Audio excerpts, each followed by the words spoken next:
بسم اللہ الرحمن الرحیم۔ السلام علیکم ورحمۃ اللہ وبرکاتہ۔ کاروبار و تجارت کا نبوی اصول، عیب بتا کر مال فروخت کرنا۔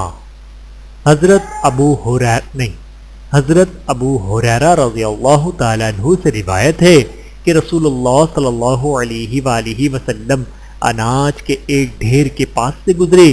آپ صلی اللہ علیہ وآلہ وسلم نے اپنا ہاتھ اس کے اندر ڈالا تو انگلیوں پر تری آ گئی۔ آپ صلی اللہ علیہ وآلہ وسلم نے پوچھا، اے اناج کے مالک، یہ کیا ہے؟ اس نے کہا، یا رسول اللہ صلی اللہ علیہ وآلہ وسلم، یہ بارش سے بھیگ گیا۔ آپ صلی اللہ علیہ وآلہ وسلم نے ارشاد فرمایا، پھر تو نے اس بھیگے ہوئے اناج کو اوپر کیوں نہ رکھا کہ لوگ دیکھ لیتے اور عیب پر آگاہ ہو جاتے؟